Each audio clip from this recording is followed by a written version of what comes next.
कि हमारे जो चीफ जस्टिस साहब हैं, अक्सर क्या हो रहा है इन दिनों, जब नया वाला आता है तो पुराना वाला बेहतर लगने लगता है कि यार।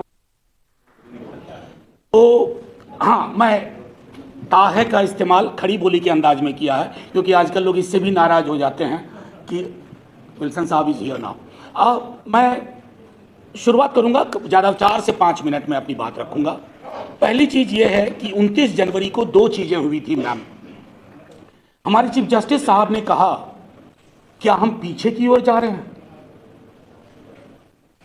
जी साहब, आपको नहीं दिख रहा होगा, हम तो पीछे ही चल रहे हैं। ये पूरा देश उल्टे पांव की यात्रा पे है, और उल्टे पांव की यात्रा में रेड सिग्नल ग्रीन सिग्नल नहीं दिखता, अंधा कुआं भी नहीं दिखता। मेरे ही सवाल के जवाब में पार्लियामेंट में कहा गया था कि 98.5% लोग जो सीवर और सेप्टिक टैंक में उतर के जान देते हैं वो एक जाति के हैं, एक जाति।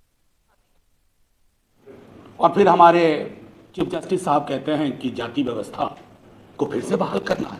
साहब, बहाल किसको करना है? वो तो बहाल है, वो विश्वविद्यालयों में बहाल है, वो जुडिशियरी में बहाल है। और आज मैंने देखा, कल पीटीआई के साथी हैं यहाँ, कल कहा कि एक टेक्स्ट बुक में आया है करप्शन इन जुडिशियरी। मैंने कहा व्हाई ओनली जुडिशियरी? सारे संस्थानों में करप्शन की बात करो। एक तरह से मैंने जुडिशियरी को सील्ड करने की कोशिश की थी कि साहब, लेकिन आज देखा कि चीफ जस्टिस साहब को बहुत गुस्सा आया।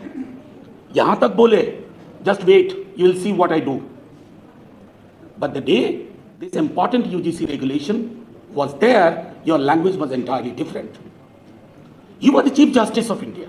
और उस दिन एक और घटना हुई ma'am, to remind you and to all my friends. हमारे चीफ जस्टिस साहब ने डोमेस्टिक वर्कर्स के वेज को लेकर के एक पिटीशन था, उन्होंने कहा कि ट्रेड यूनियन तो देश के विकास में, मतलब कमाल का ज्ञान इन दोनों सबको मिल रहा।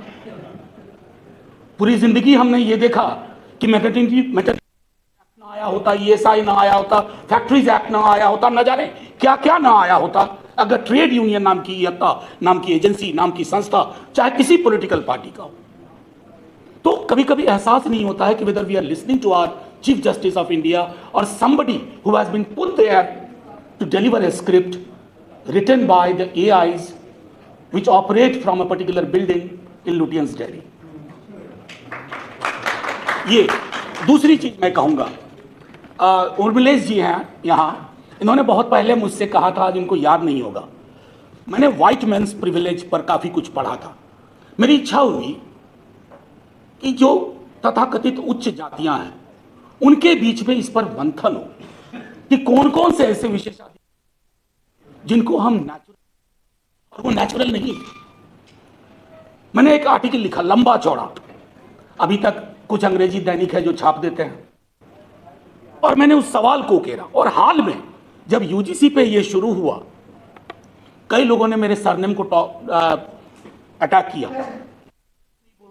भैया मैं क्यों बोलूं? जो तुम सुनना चाहते हो मैं क्यों बोलूं?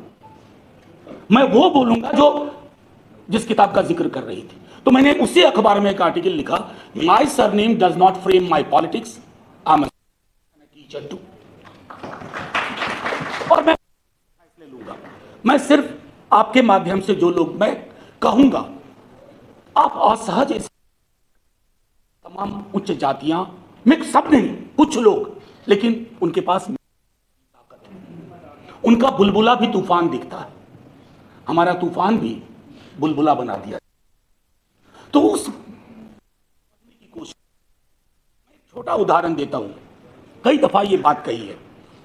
कल परसों बांग्ला के मशहूर कथाकार शंकर का निधन हुआ। मैंने शंकर पे लिखा, कई लोगों ने पूछा कब पढ़ा आपने शंकर को? मैंने 9वीं में पढ़ा था, क्योंकि मेरी माँ प्रोफेसर, मेरे फादर प्रोफेसर। शंकर को मैंने तब पढ़ लिया था, लेकिन मेरे ही साथ में पढ़ने वाले बाकी लोग शंकर को नहीं जानते थे, उनके घर में पुस्तकालय नुमा चीजें नहीं थी। मैं कई दफा असफल हुआ, ये मैं कई बार लिख चुका हूं, कई बार असफल हुआ, लेकिन मैं थाम लिया गया, क्योंकि मैं फर्स्ट जनरेशन लर्नर नहीं था। तो ये लड़ाई इस देश में अभी भी एक बड़ी आबादी की एक छोटी आबादी से अनइक्वल लड़ाई है। इस अनइक्वल लड़ाई में मैं चाहता हूं कि उच्च जाति के लोग हैं वो मंथन करें, उन विशेषाधिकारों नेचुरल समझते हैं। जब की दृष्टिकोण से कहूं, अगर कुरूप होने को, समाज कुरूप है और वो हमारे सौंदर्य की अनुभूति है, हमने आईना देखना छोड़ दिया। तो मैं यही इसी बात पर मैं अपनी बात खत्म करूंगा। एक और चीज आखिरी कह करके, और ये लड़ाई एक दिन की भी नहीं है। 19 मार्च को कोई बहुत बड़ी चीज आसमान से गिरेगी। आसमान से वैसे भी इन दिनों नहीं गिरती है कोई चीज। 3 स्तर पर इस लड़ाई के लिए हम सबको तैयार होना होगा। प्रतिशोध की लड़ाई नहीं, बदलाव की। और पहली चीज है, ये दार्शनिक लड़ाई होनी होगी। दूसरी चीज है, दार्शनिकता से वैचारिकता का समावेश हो। और तीसरा, सांगठनिक। और जिसका इशारा, एक बात आपने पॉलिटिकल पार्टीज के बारे में जो कही, मैं आधा सहमत हूं आधा असहमत हूं। Political parties mostly election fighting machine बन गई है। वो चुनाव लड़ने की मशीन है, और चुनाव लड़ने की मशीन तब तक ऑपरेटिव फ्रेमवर्क करती है जब तक वो कॉस्ट बेनिफिट एनालिसिस न देखे। और कई दफा बहुत पॉलिटिकल पार्टीज को लगता है कि हड़बड़ा के क्या कमेंट कर रहे हैं, थोड़ा वेट करो ना, मोमेंटम बनने दो। किधर क्या मोमेंटम बन रहा है? दुनिया में कहीं भी, अनिल भाई, दुनिया में कहीं भी कोई पॉलिटिकल पार्टी कभी बदलाव नहीं लाई है।